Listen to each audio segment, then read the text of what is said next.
Bonjour. Alors j'ai toujours pris l'habitude pour les Kino Kitchen de regarder les films un peu en retard et cette fois-ci ce n'est pas le cas puisque j'ai été voir le film en avant-première. Donc il s'agit du Garçon et de la Bête de Mamoru Hosoda.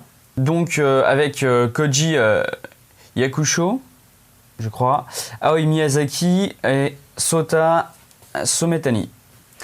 Je donne pas les personnages pour éviter de spoiler, donc ouais, je vais être, je pense, assez évasif quand même sur le film, parce que comme je l'ai vu en avant-première, normalement, vous avez aucun moyen légal de le voir. Avant, je crois qu'il sort en janvier, quelque chose comme ça.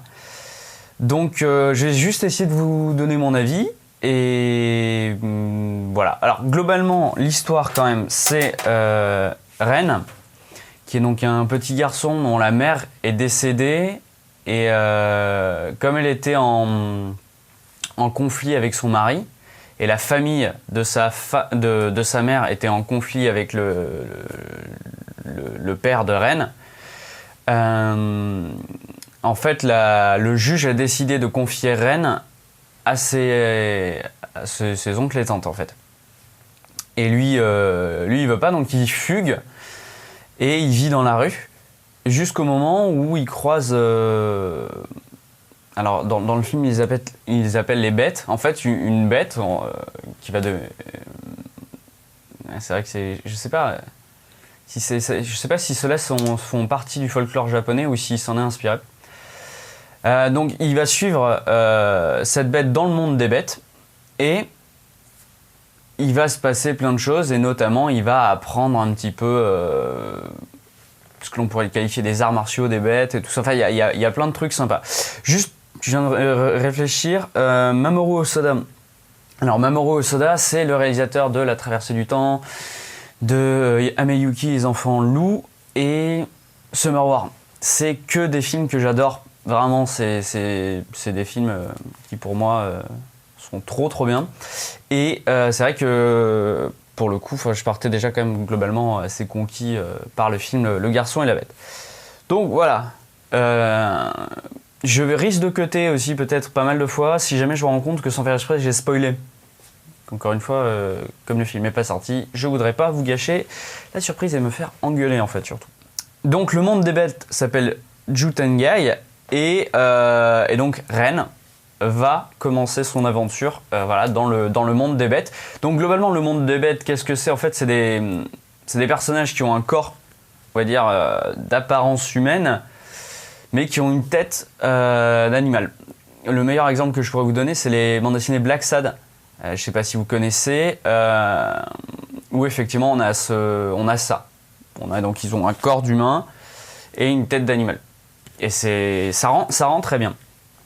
Alors, le film. Alors juste déjà, j'ai juste parlé de l'intro. L'intro est trop bien. Moi j'ai été conquis. Il y a beaucoup d'utilisation de particules dans cette intro-là. En fait, il narre l'histoire de Jutengai. C'est fait sous forme d'ombre lumineuse, on va dire, avec donc plein de particules. Et je trouve que ça rend trop bien. Et globalement, dans ce film-là, il y a pas mal d'utilisation de... Il y a un gros mix animation traditionnelle et de 2D et pas mal de 3D. Alors Mamoru Hosoda avait déjà travaille déjà comme ça, hein, puisque dans La Traversée du Temps, je me souviens plus si exactement il y a de la 3D, mais dans Summer War, évidemment, pour ceux qui l'ont vu que le film se passe entre monde virtuel et monde réel. Et Ameyuki, je me rappelle plus exactement, mais généralement il utilise quand même toujours des éléments un peu décor 3D. Et d'ailleurs, j'ai juste un reproche pour la 3D. La 3D était très bien faite, sauf un moment où en fait il y a un personnage qui, vous savez, comment dire, c'est dans certaines maisons où il n'y a pas de porte, il y a ces rideaux en fait de ficelle avec des perles en fait. Voilà. Et donc là, il y a l'un des personnages qui passe cette porte, je sais pas comment ça s'appelle, et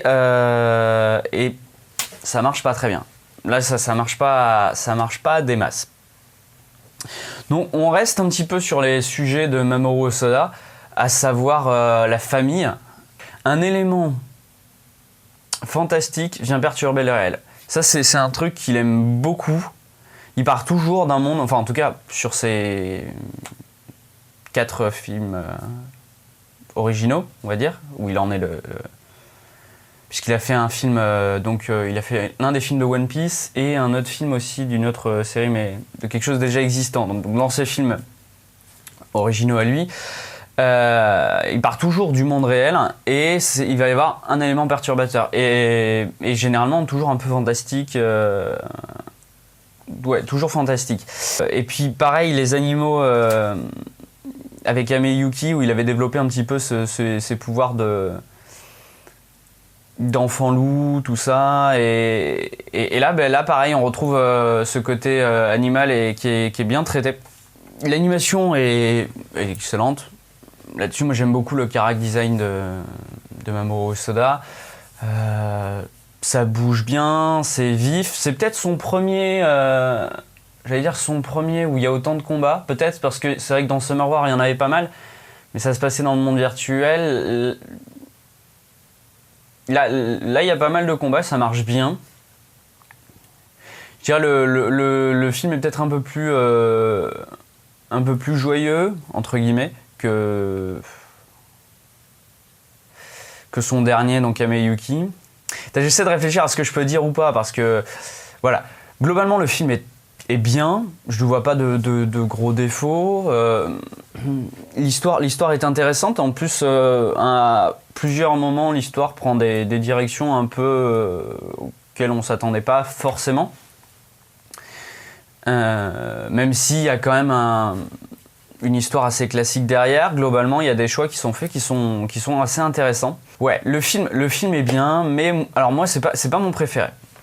Il est très très bien. Donc si vous aimez Mamoru Hosoda, donc à savoir les films que j'ai cités précédemment, je pense que vous allez sans problème aimer ce film. Si vous connaissez pas Mamoru Hosoda, je pense que c'est un très bon film pour découvrir Mamoru Hosoda.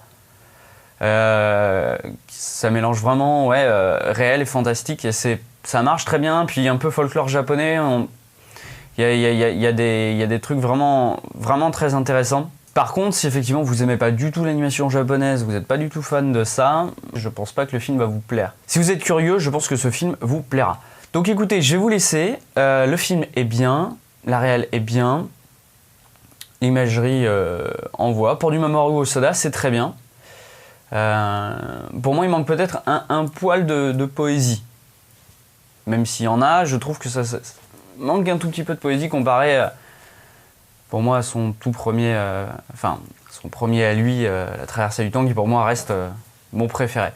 Donc voilà, si vous avez l'occasion en janvier, allez voir Le Garçon et la Bête de Mamoru Hosoda.